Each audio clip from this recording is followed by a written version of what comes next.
Shoot the moon in Grand Theft Auto 3 and it changes size.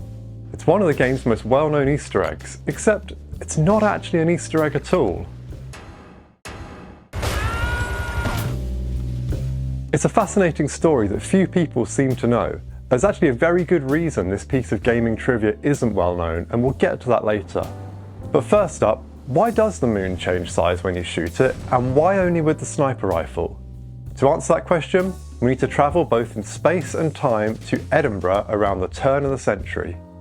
DMA Design, who would later be renamed to Rockstar North, were working on a little game that would define an entire console generation, Grand Theft Auto 3, taking their tried and true GTA formula and bringing it into the third dimension. GTA 3 set the standard for open world gaming and would quickly become the must-have game for the PlayStation 2. In fact, the first time I saw GTA 3 was the exact moment that teenage me decided to get a job and save up to buy my own PlayStation 2 just to play that game. Back to late 90s Edinburgh. DMA's technical director, Obe Vermey, was working on GTA 3's weapons when one of the game's artists presented him with a texture for the moon. Obe placed the moon in the sky, made sure it was visible at night and the right kind of size, and then went back to programming his instruments of death.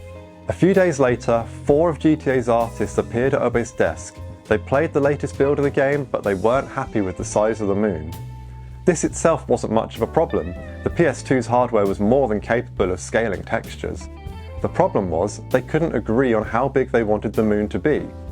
2 of the artists wanted it to be smaller and more realistic, whereas the other 2 wanted it bigger and more atmospheric. After much back and forth, with no consensus being reached, Obe had a great idea. What if he could make it so the moon could change size during gameplay?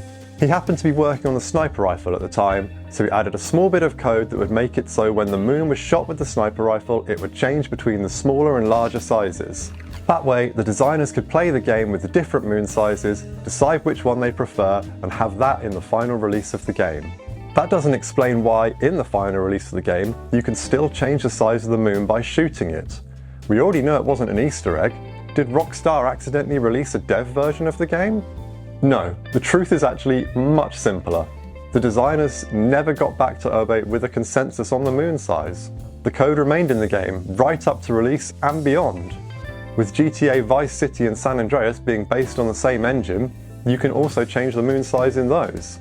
Unfortunately, the moon size is non-negotiable in GTA 4 and 5, presumably because they're new engines on new hardware, so the code didn't carry over. Changing the size of the moon with a bullet from a sniper rifle was never meant to be an Easter egg or even a part of the final game. It was simply an attempt to get the designers to reach a consensus on how big the moon should be. It has since become a bit of an Easter egg though, and was worked into those cursed definitive editions. So now we know why the moon changes size, but why wasn't this more well known? Well, basically, no one knew about it until November 2023.